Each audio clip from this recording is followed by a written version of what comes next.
Okay, we'll go into the formal meeting now. So I'd just like to extend more welcome to the officers, Anastasia, Bethany, and Keith and obviously Carlo, who has come through major traffic difficulties to get here, and Chris. Nice to see you both. And obviously we all know everybody, don't we? Everybody knows everybody, so we're all good to go. So we'll go on to the agenda, which is apologies for absence and substitutions. Thank you, Chairman. We've got apologies from Councillor Ferguson, and she is being substituted this evening by Councillor Guglielmo. It is probably worth saying that since the publication of this agenda, Councillor Sue Honeywood has been replaced on the committee.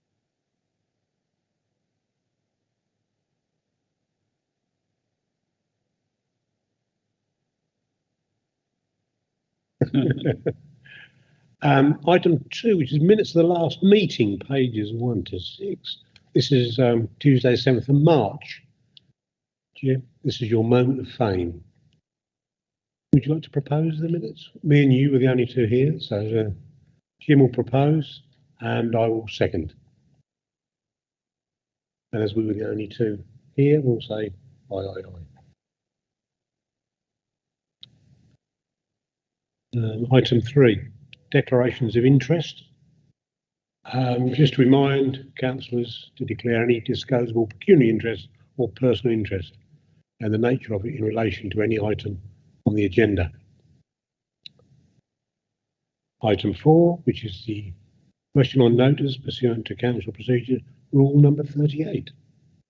Chairman, just to confirm, there are no questions pursuant to that procedure rule. We move on to the nitty-gritty, which is item 5, which is the work programming, monitoring of previous recommendations and scrutiny of forthcoming decisions. Chairman, if I may, it's probably easier to go straight to the appendices of this report. So page 11 starts with the current or the work programme as approved by full council for this committee last July.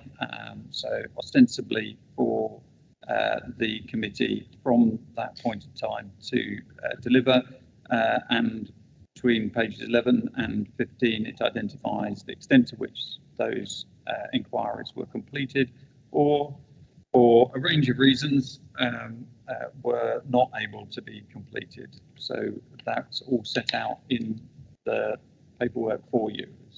You are going to be considering your work programme for 23-24. It is probably just noting that appendix.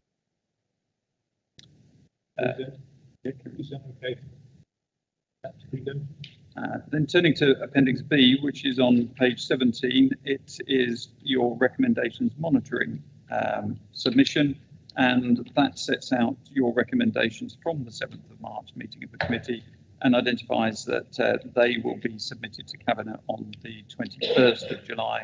Apologies that they weren't submitted to an earlier meeting of Cabinet. But nevertheless, they will be submitted to that one, and then the outcome of that meeting will be reported back to you at your next meeting.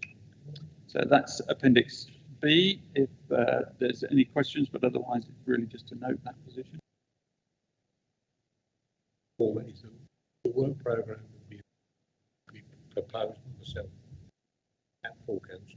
When we get to Appendix D, Chairman, it will be. You're absolutely right. So if we move to page 19, we're just looking at the forthcoming decisions that notice has been given for. So the 5 items set out in the report are items which notice has been given and it's being reported to you, and it identifies when proposed decisions should be being taken. So it's again, for your information, and I'm sure you've taken that into account when considering the proposed work programme that you'll be submitting to.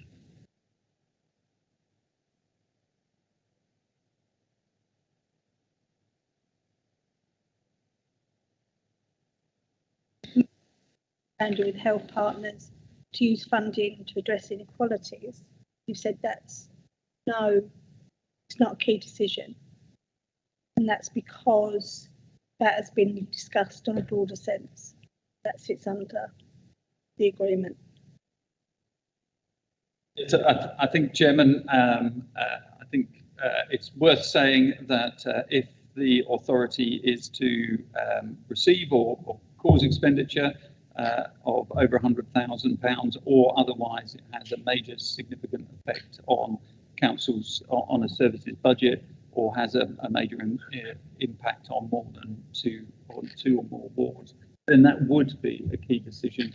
This, I think, the Assistant Director Partnerships has been advising is an agreement about how we work together as various partners, and so it doesn't fit within the category of a key decision, but it may well generate decisions that would otherwise be key decisions by the very next.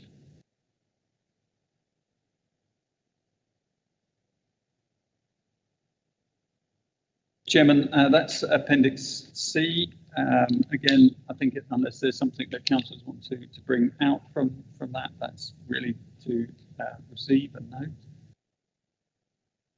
And then moving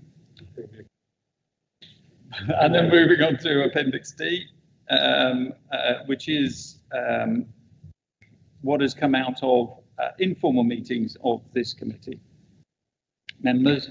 And it reflects a discussion that the chairman has had with the leader and deputy leader of the council as to suggestions from them for items this committee may want to look at over the coming year. So the report is there. If I just run through them, the first one is around Active Essex and Sport England. That's on page 21 of your agenda. And that is calling for an off-agenda briefing note by the end of July. It's probably easier to just go through item by item. If you're happy with those, and I've seen nods around the room that the members are happy that that's the approach for that. Any questions when you came to?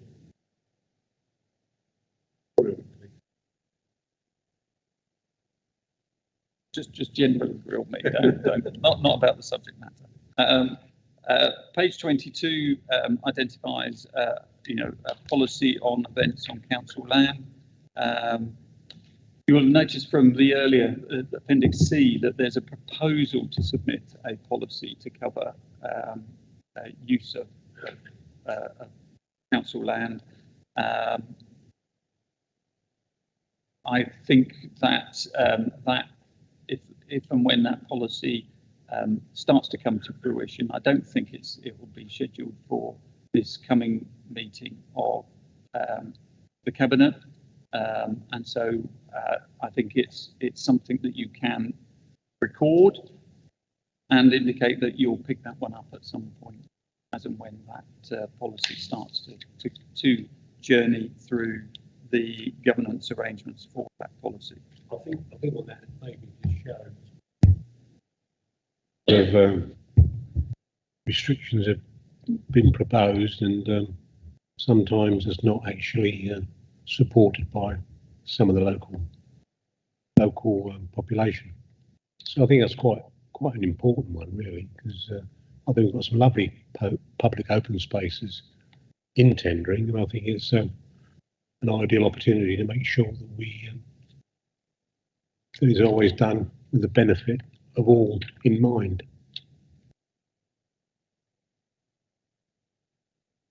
Okay. Chairman, moving on to page 23, there's a proposal around your role as the council's crime and disorder committee, and taking a broad but perhaps a limited review of that at this point in time at your 17th of October meeting.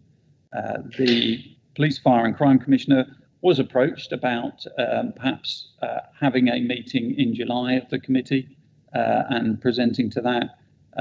Obviously now time is now really just has moved against us about arranging that, but we would hope that he would be able to attend the 17th of October meeting. So if you're okay with that, we will go back to Roger Hurst and invite him to the 17th of October meeting, as it will be looking at the Community Safety Partnership more generally. I'm not quite sure if Carlo and Chris were here when we said that we would do like a pre-meeting, probably in the police station, to get where the action is, if you like, and then in readiness for Mr. Hurst to come before us. Thank you, Chairman. If I may, I think that's an excellent idea, because that police station has been used by the District Council for quite some time now in joint working with them. The one comment I would like to add to that is to make sure to ask for an update on county lines impact.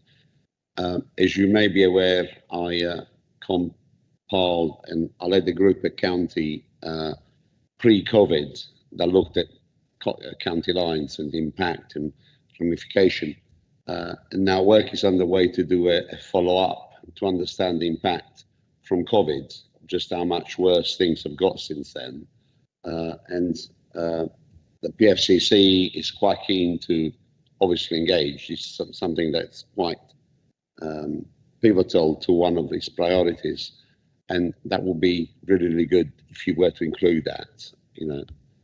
I'm only subbing tonight, as you know, but I will make sure that our members here, that's something that could be followed up. And I mean, the police station, that's excellent. Have you said today, is that when in October, are you planning to do that? It would be the 17th of October meeting of the committee. Okay. The visit to the police station would be in advance of that. Yeah. And if we can time it so that actually it constitutes the briefing, the pre-meeting briefing that we normally have, then that would be our ambition. Any other member be allowed to attend that besides the members of the committee? It's a briefing meeting. It is intended for members of the committee, but I'm sure if there's a particular interest in coming along to that, then I'm sure the chairman will look kindly on that.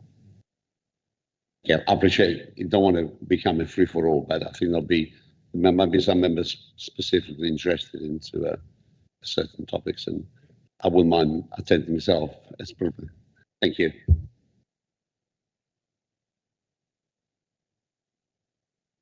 Just Chairman, so page 23 is that crime and disorder one. I think I saw some nods around the room to get some update, to use the opportunity to get an update on the county lines activity and the measures to disrupt county lines, and what the position is. And as you've also talked, the intention would be to take a visit to the police station and hopefully conduct the pre-meeting briefing at that one. So if you're happy with that, then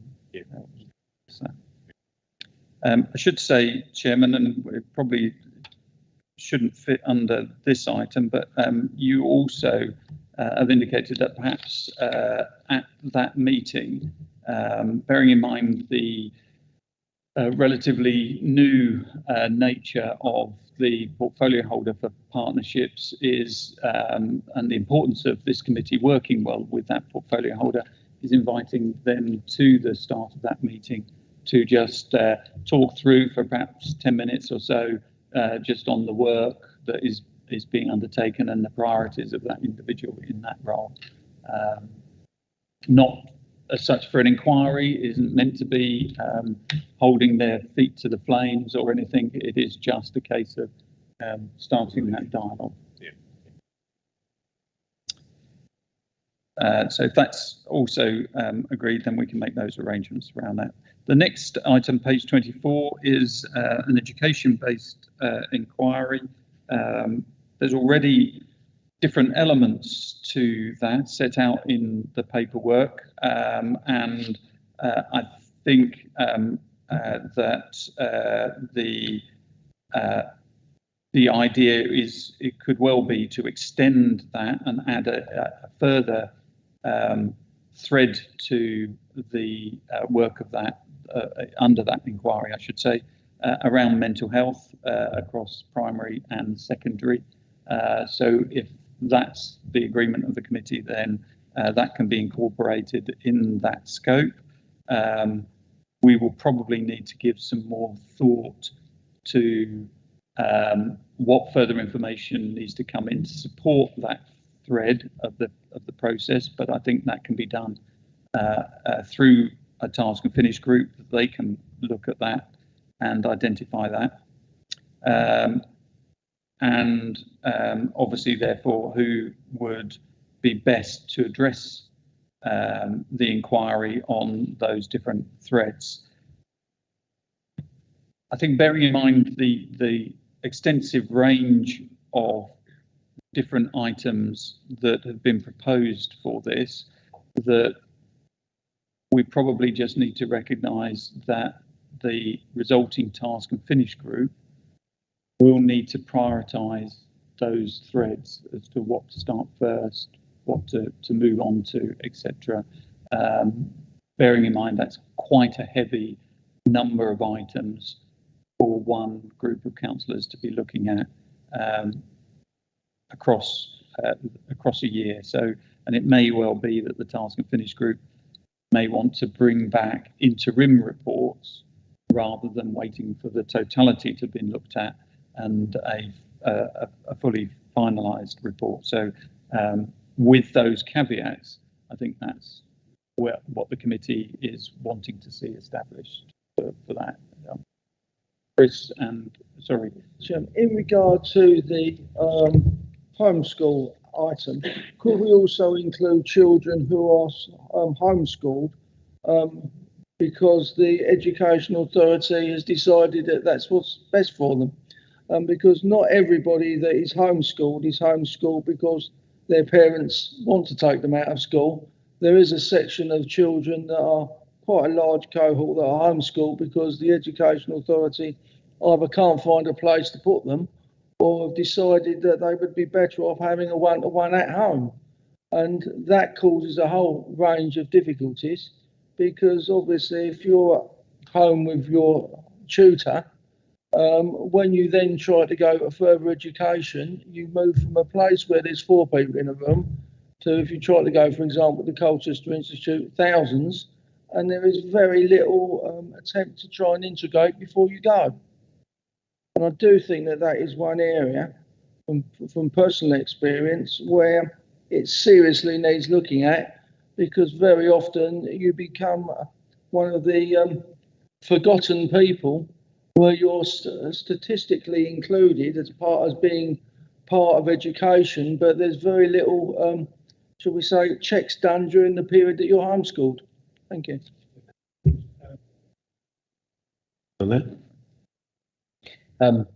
Yeah, so the handout you've got, the top bullet points are both mental health issues. They weave in very nicely to B and C, because absenteeism and also some of those homeschool decisions, which primarily have to be by parents, but I do accept, you know, there may be educational pressure applied, are often linked, not categorically, but often linked to mental health issues. That's why I thought it was really important to link mental health in there. It will be extra work and it does broaden the inquiry, but I think without mental health being mentioned in there, I think we could be missing a really important point.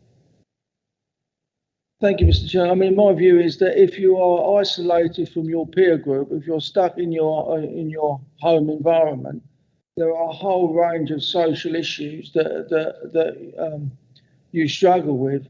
You know, even communicating with people of your own age and finding a friendship group locally, because all these obviously happen if you're attending a school. If you're removed from that educational environment and in effect within your home environment, you can find yourself becoming incredibly sheltered, which then causes a whole range of difficulties when you actually look to move out into the wide world for employment possibilities, etc. There's a whole range of social skills that you're not getting. And I think that mental health is very important because, again, it can be very easy for you to become very isolated and depressed. And because you don't have those educational professionals around you, you're mainly just relying on parents or maybe siblings. it's not always picked up, and sometimes it's not picked up and it's far too late. Thank you. Yeah, in general, absolutely. There are some cohorts that have actually benefited from home tuition, particularly high achieving girls during COVID actually are overachieved. But in general, most groups, it's less attractive and less progress is made. Thanks for that. And obviously, Chris, you could become part of the task and finish group. So there is an opportunity there to have your input into that as well. Carlo. Yes, thank you. I do welcome that. That's the additional thing of mental health. It's absolutely so important. And I would just like to highlight the work that's been done with Greg Bentley School, where mental health hub was set up. It was rolled out to 21 schools across Tendring and Colchester. It's now gone to 30 schools between the two, which is absolutely fantastic. Again, another task and finish group, which I led the county, and it recommended that every single schools in Essex should have the same setup as it has been set up in Bentley, because of the benefit, because of the simplicity that it has, and it's something that will really, really help not just the children, but parents, carers, and siblings as well, because it's all conducted after school in a very informal way. Just to add to what Councillor Griffiths has said about the on schools, again, there's been quite a lot of work done county on that. The one thing that's come out loud and clear is the lack of regulations. It's an unregulated part of education, which is often abused by a lot of people, such as taking holidays when nobody else can go cheaply, and there is no real regime in which to record the attainments. So there's a huge amount, there's a massive area which, and I know we have an influence in role in that, but it is a major, major problem, which governments did promise before COVID even, that they would start to look to put some regulatory framework. And of course, COVID arrived and everything's gone by the by. So it could be one of those things that could be forgotten. But, as Councillor Griffith said, some children who do not want to be taught at home, they have no other choice. But my main concern is also the regulation regime around it. Thank you. Yeah, and I think, going back to what we said, we want to put in strong recommendations and statements to cover that type of, because whatever we can give power to the elbow of the county or whatever, then that will actually strengthen all the organisations. So great, thank you very much for that.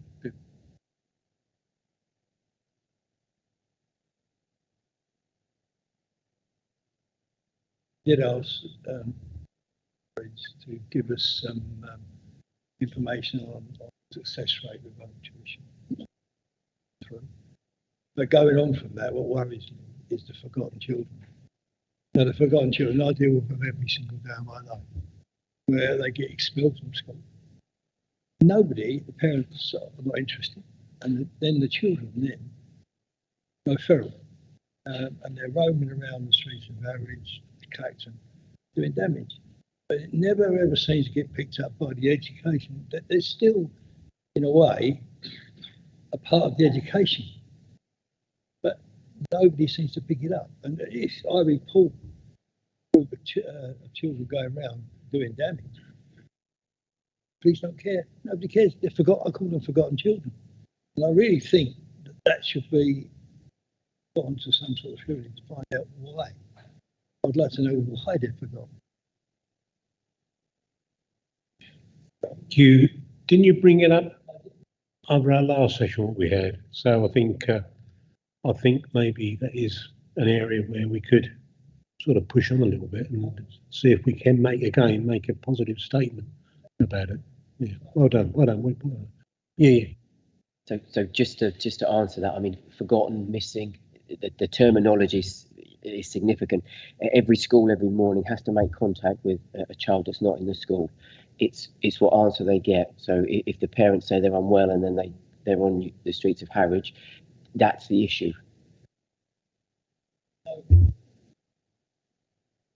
easy for a parent to turn around end of a phone and say my child's not well.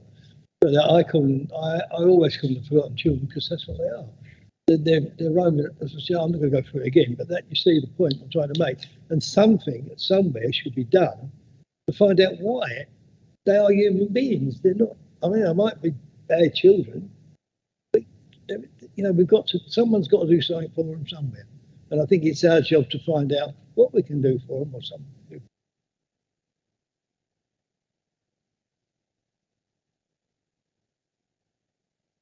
Jim, with those additions around those children who are not electively homeschooled, but are being taught at home, and obviously the impact around their subsequent socialisation.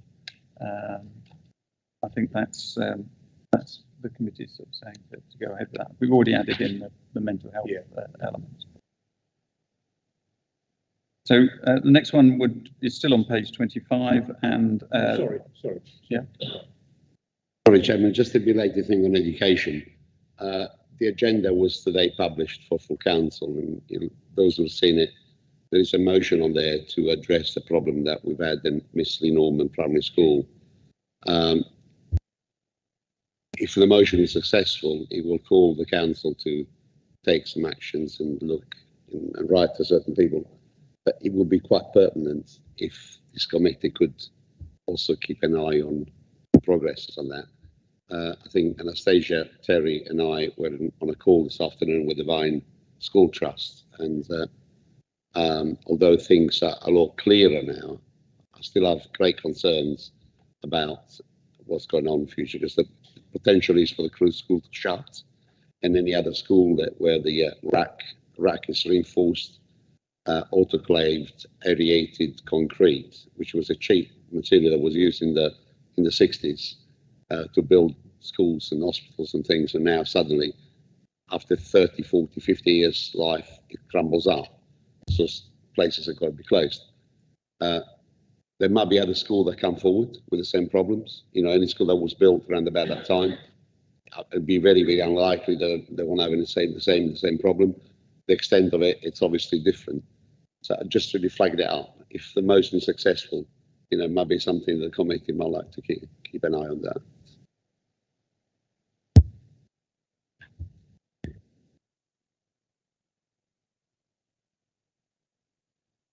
But it can formally preempt the decision of full council next Tuesday, but I'm sure the intended chair of that task and finish group has heard it as well, and probably knows the ward in which it's located pretty well. So I'm sure.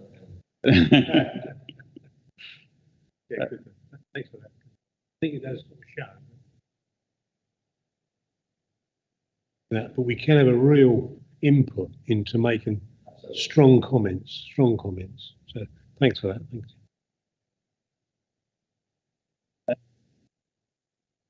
The next one is still on page 25, is NHS dentistry, and not labouring it too much.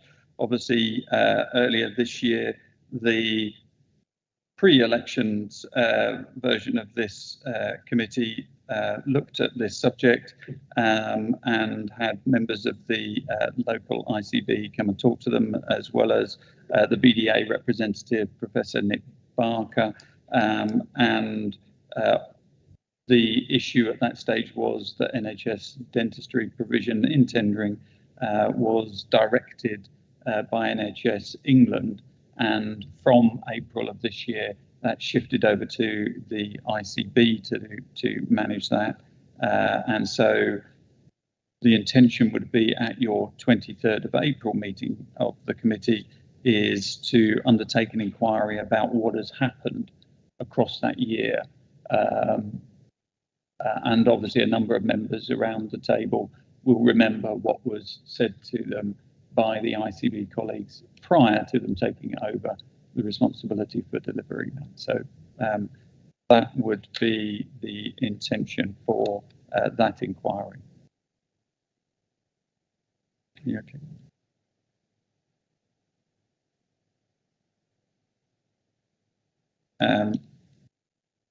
The next one is mainstream and community transport provision.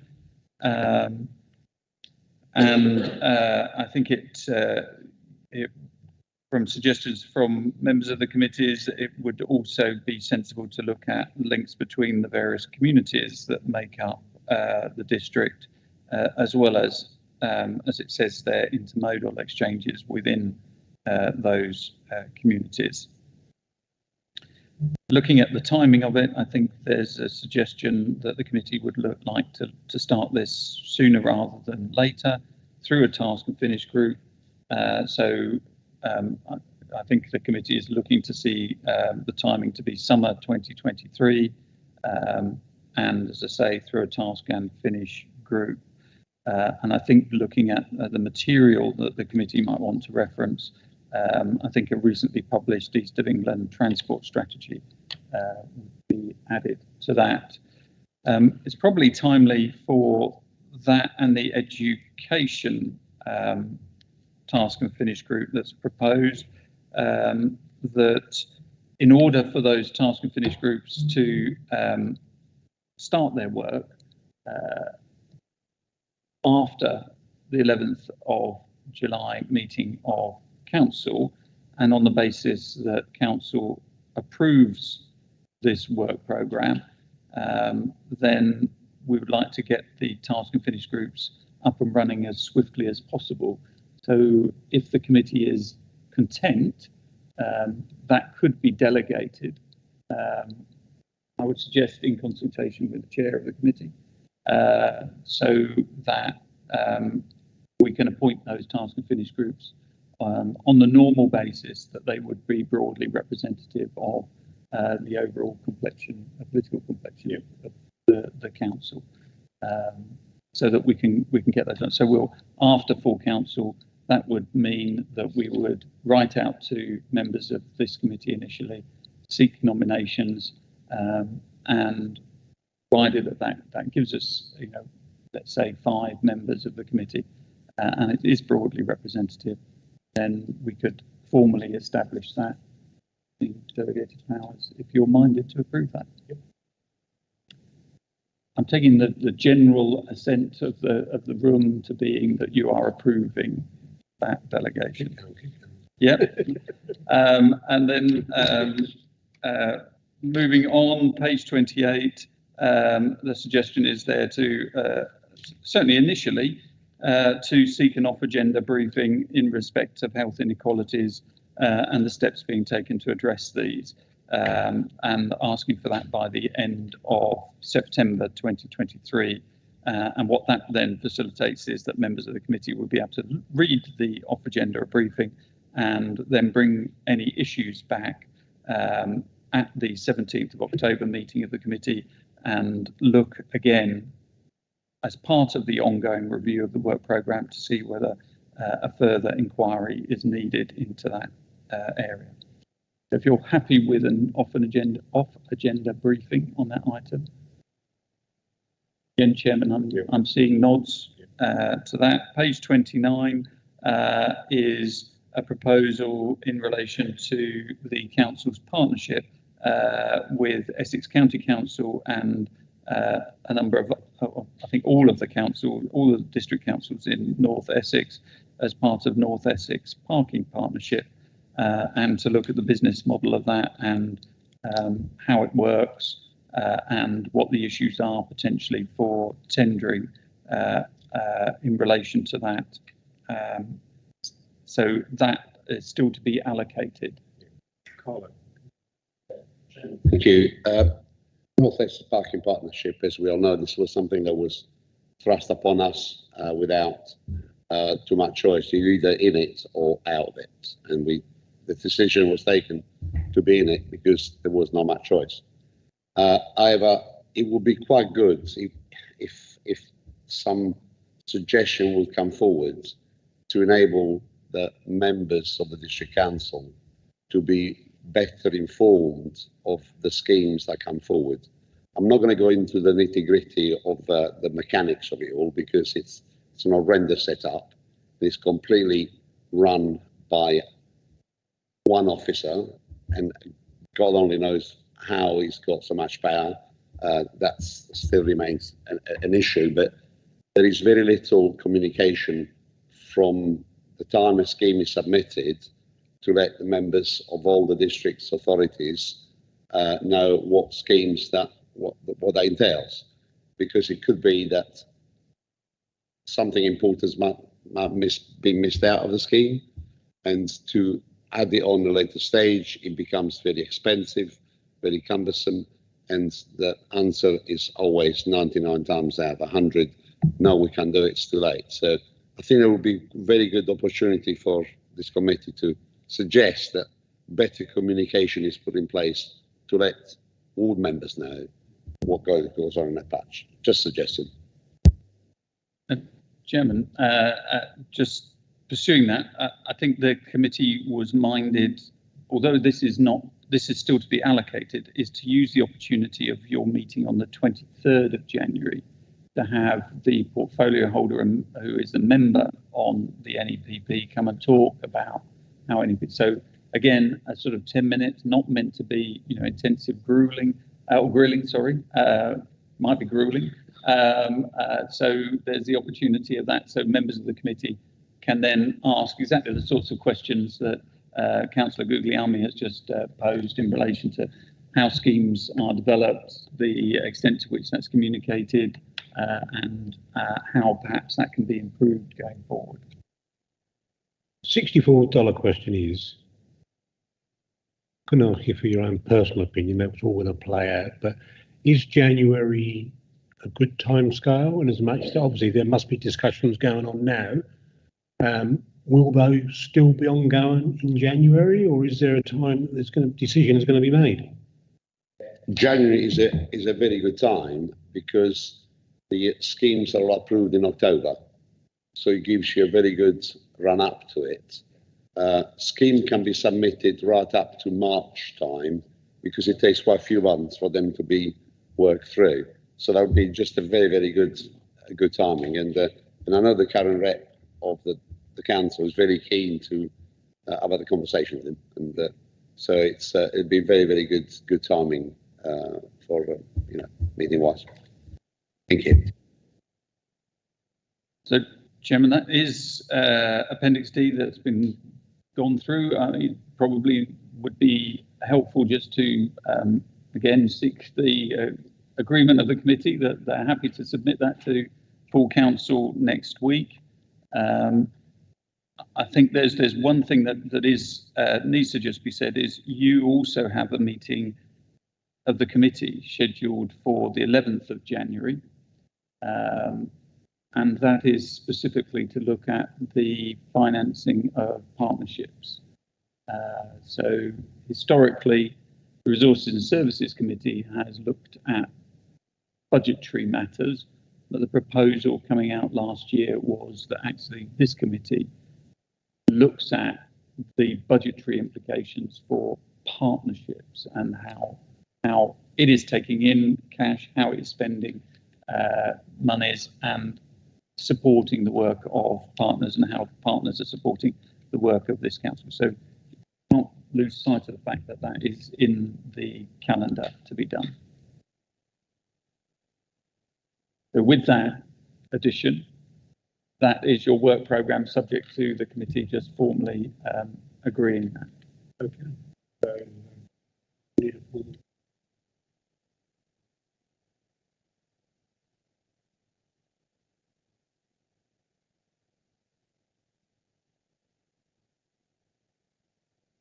Unanimous. There we go.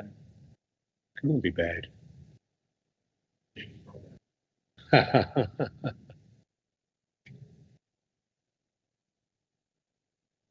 If it goes belly up, I'll blame Bill for proposing it. No, thanks for that. Chairman, then it's agenda item 6, which for most of you, again, will have, I would suggest, your involvement with what this report seeks to cover will be perhaps limited. Hopefully, Councillor Guglielmi still supports his statement on page 41. But nevertheless, there is a requirement to present an annual report. It's been custom and practice for certainly the last few years, to present that as an overall scrutiny report to full council covering both committees. It's there and presented to you. For it to get to full council, it needs your endorsement of it. You're happy with it? We could be on a roll here. Linda, your turn. And we'll have a little seconder. Gary, yeah, Karen. And all those in favour? Unanimous. I think. Brilliant. And then, Chairman, I think that's just the last item on your agenda, which is to consider the 18th of July. You've had changes to your meeting timetable, and I think one of the remaining elements that is there is your pre-programmed meeting on the 18th of July. That is 1 week after full council. I don't believe that we will be able to put together an agenda to take the matters further forward for the 18th.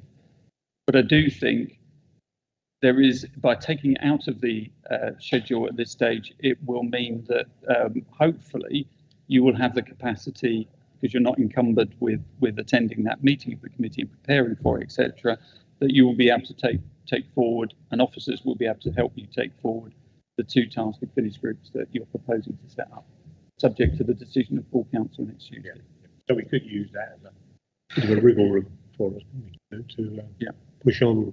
I know Terry has got a good start on the education itself here to pull together on that, and I know I've made a start on the transport. So, I think, Chairman, the intention is to cancel that meeting. So we won't record your apologies, but I like your style, Bill.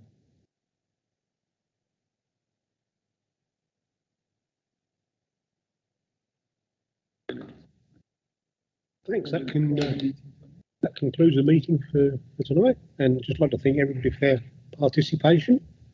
And my own view, but I would say this, wouldn't I? It all goes well for the future, I think, of the. And of course, our work programme has doubled since Carlo came in the room. So I'm not quite sure if that works, but no, but that was really good information, and I want to thank everybody for. And I'd like to thank the officers for putting up with this.